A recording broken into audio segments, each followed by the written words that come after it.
Watch this. My attempt at some radical new style of abstract art? Ah, but I'm not done. Now watch this. That characteristic of soft fine charcoal is the key to the best method I know to transfer a drawing or photo to canvas.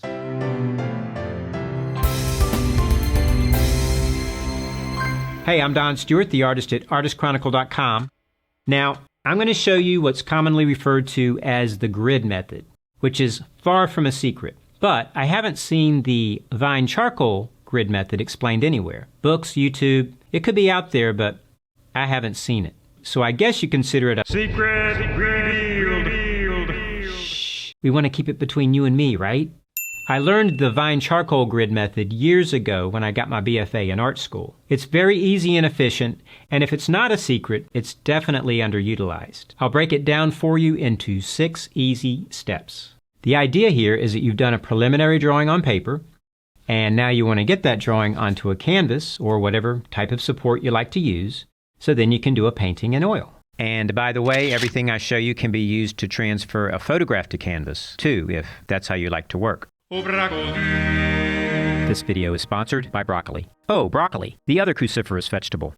So the first step is to compose and crop your drawing or photograph, but today we're using a drawing, to a size that has the same proportions as your canvas. Now, the easiest way I know to get the proportions of your canvas is with an L-shaped viewfinder.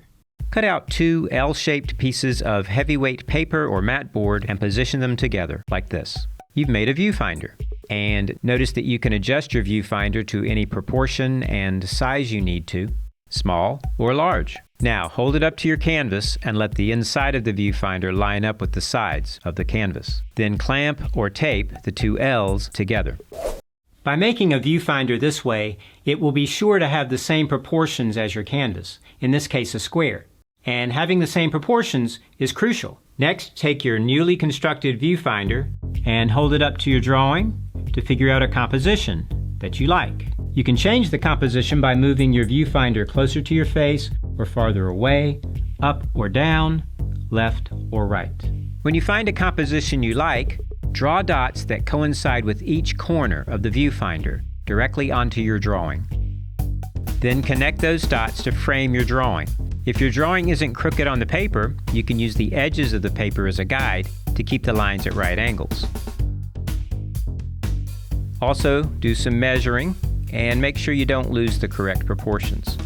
And now you're ready for step number 2, which is to divide the area your drawing is now framed in into a grid of squares, which is easy to do without using a calculator if the distances line up exactly with the units on a ruler, but more often than not they won't, so what do you do then? Well, I'll tell you what, I'm anxious to reveal the secret of the Vine charcoal method. Secret revealed. Shh. So I'll show you that as a bonus tip at the end of the video. Get ready for that. And now, for step number 3, here's the star of the show, soft Vine charcoal. Now, it's important that you use soft Vine charcoal, not hard, not medium, soft. And make sure it's Vine charcoal, not compressed charcoal like you find in a charcoal pencil. This only works with soft Vine charcoal.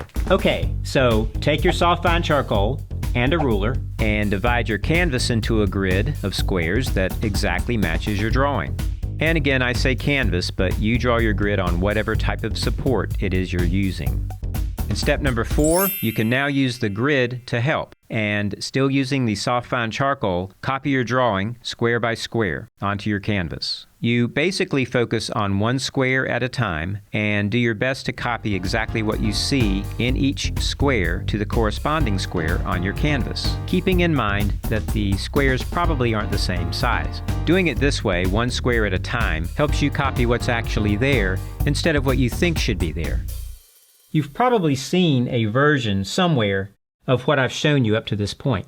But now the secret of the Vine charcoal grid method really begins to unfold. Secret revealed. That's right. We're almost there.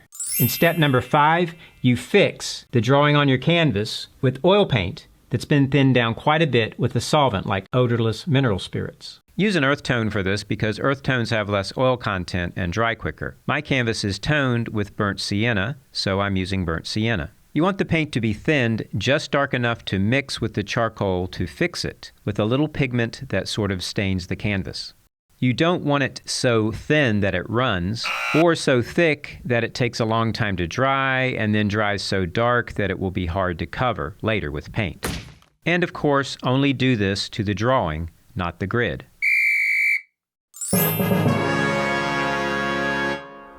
Bonus tip? No, it's not time for the bonus tip yet.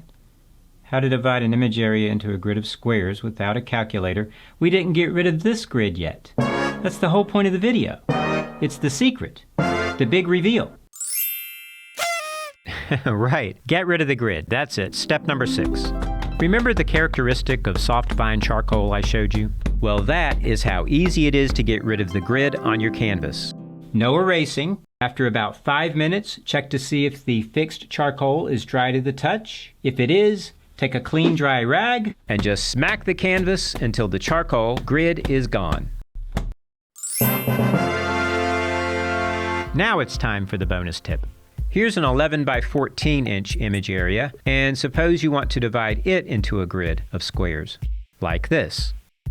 You might start by dividing the 11 inches into 4 equal parts. But 11 isn't evenly divided by 4.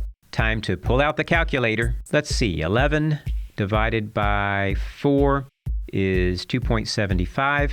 So each square would measure 2 3/4 inches. But what if the image area is an odd measurement, like 10 7/8? Well, you'd have to convert 7/8 to a decimal. Not all that practical. Here's what to do instead. Go to the next number on your ruler that is evenly divided by 4, in this case 12, but of course the 12 on your ruler won't line up with the 11-inch distance. Well, to fix that, all you do is turn the ruler. Keep the end or 0 point of the ruler on one line and turn until the 12 lies on the other line. 12 divided by 4 is 3. No calculator needed for that. So put a mark on your paper at each 3-inch point of the ruler. Do this twice, run a line through each mark, and the space is now divided into 4 equal parts. To complete the squares, make a guide on the edge of a separate piece of paper. Mark the distance between the divisions you just created, then turn the guide 90 degrees and transfer those marks on the guide to your paper. Do this twice, then run a line through those marks. Hey, if you're wondering exactly how to tone the canvas we used today, click the video that's on your screen now. If you enjoyed this video, please give it a like and share it with your friends. And if you want more videos on how to draw and paint, consider subscribing if you haven't already.